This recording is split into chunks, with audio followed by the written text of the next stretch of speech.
Hello guys, welcome to English education students. आज हम पढ़ने वाले हैं क्लास 9th की बिहाई बुक से साउंड ऑफ म्यूजिक के फर्स्ट पार्ट से शॉर्ट क्वेश्चन आंसर। तो चलिए स्टार्ट करते हैं, जानते हैं। चैप्टर की समरी को हम रीड कर चुके हैं और आज हम पढ़ेंगे शॉर्ट क्वेश्चन आंसर को। तो देखिए, विच train was Evelyn waiting for on the underground train platform. तो देखिए, इवलिन कौन सी ट्रेन का इंतजार कर रही थी अंडरग्राउंड प्लेटफॉर्म पर। How did she feel when she sensed the train approaching. और उसे कैसा फील होता है जब वो उसे सेंस होता है कि ट्रेन पहुंच रही है। देखिए, on the underground train platform Evelyn was waiting for the train to London where she was join the prestigious Royal Academy for music.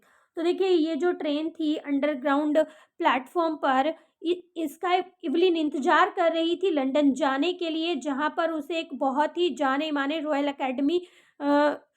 Academy for music, ये जो एक स्कूल था, उसमें एडमिशन मिल गया था, उसे वहां पर ज्वाइन करना था। As she sensed the train approaching, जैसे उसे ये महसूस हुआ कि ट्रेन पहुंच रही है, सी felt both nervous and excited, वो जो है नर्वस भी होती है और एक्साइटेड भी हो जाती है।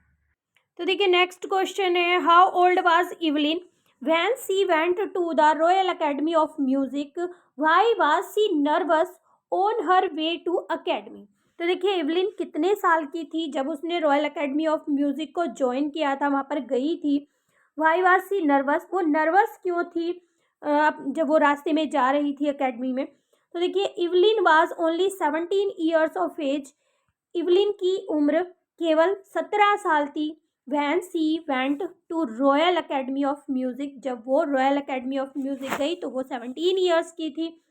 हर nervousness was the result of her young age and lack of exposure. तो देखिए, उसकी नर्वसनेस क्यों थी, क्योंकि वो बहुत कम एज की थी और वो जो है इस तरह से कभी बाहर भी नहीं निकली थी, उसे इतनी समझ नहीं थी।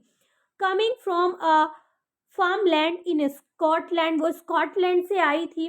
She was not experienced much of the world, उसे संसार का इतना ज़्यादा एक्सपीरियंस भी नहीं था, अनुभव नहीं था। In addition going to a big institute like Royal Academy of Music with her hearing disability made her uneasy. तो देखिए, वो जो है इतने बड़े इंस्टीट्यूट में, जैसे कि the Royal Academy of music एक बड़ा इंस्टीट्यूट था, इतने बड़े इंस्टीट्यूट में भी वो पहले कभी नहीं गई थी। और एक और उसके साथ कंडीशन थी कि वो जो है सुन नहीं सकती थी, और यही चीज़ें जो हैं उसे बहुत परेशान कर देती हैं। Why was Evelyn doubting at the first day of royal Academy of music. तो देखिए, इवलिन को बहुत ज़्यादा परेशानी क्यों होती है, इवलिन को ये कठिन क्यों लग रहा था जब वो पहले दिन रॉयल अकेडमी ऑफ म्यूजिक में गई थी। Evelyn was doubting at the first day of royal academy than any other teenagers.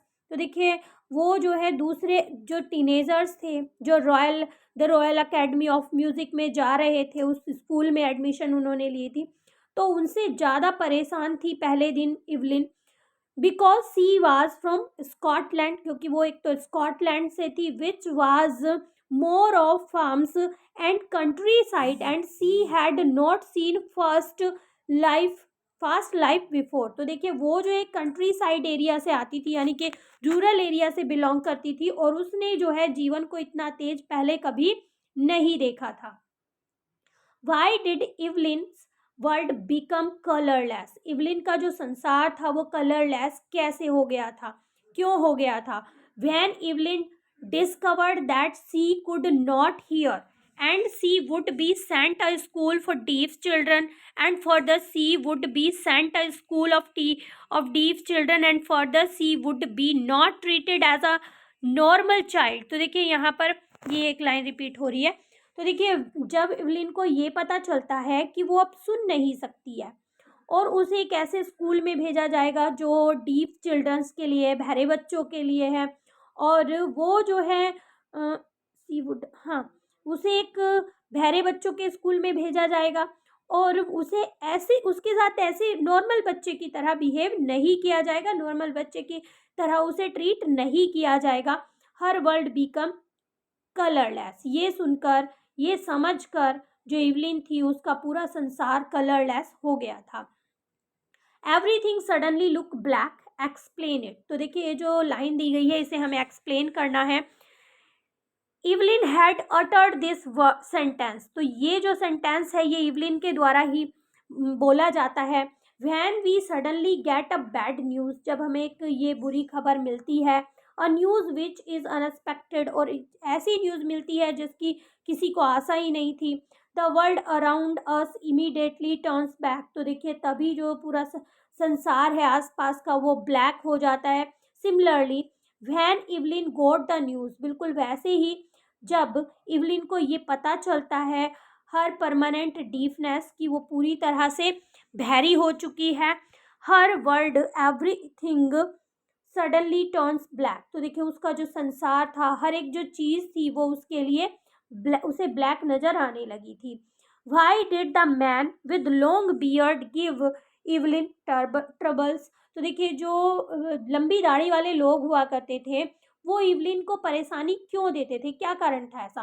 Van with long huge bushy beard gave Evelyn trouble because when they use to speak. तो देखिए उसे Evelyn को काफ़ी परेशानी होती थी क्योंकि जब वो बातें करते थे, जब वो बोलते थे, Evelyn could not see their lips, वो उनके होठों को नहीं देख पाती थी, उनके होठों की मूवमेंट को नहीं देख पाती थी। As their lips were covered with bushy beard, क्योंकि उनके जो लिप्स होते थे वो उस बुशी बियर्ड से यानी कि घनी दाढ़ी से ढके हुए होते थे, तो इसलिए इवलिन जो है उन्हें नहीं देख पाती थी और उनकी बातों को समझ नहीं पाती थी। How did Evelyn Glennie response to discover her deafness. तो देखिए जब उसे ये पता चलता है कि वो डीफ हो गई है, वो बहरी हो गई है, तो वो किस तरह से रेस्पॉन्ड करती है, किस तरह से रिएक्ट करती है। On hearing about her deafness, जब उसे उसके डीफनेस के बारे में पता चलता है, due to gradual nerve damage, वो धीरे धीरे हो रहा है क्योंकि उसकी जो नर्व है वो डैमेज हो रही है।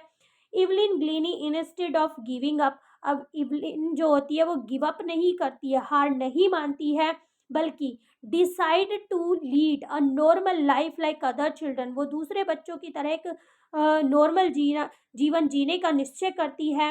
And pursue her dream of learning music, और अपना जीवन का जो लक्ष्य है वो म्यूजिक को बना देती है। वो सोचती है कि वो म्यूजिक सीखेगी और वो उसे अपना लक्ष्य बनाएगी।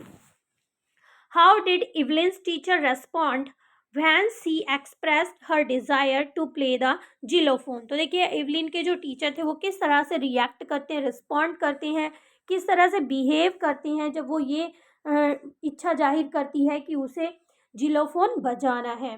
तो देखिए Evelyn always loved music and despite her deafness. तो देखिए उसकी डीफनेस के बावजूद भी इवलिन को हमेशा म्यूजिक पसंद था।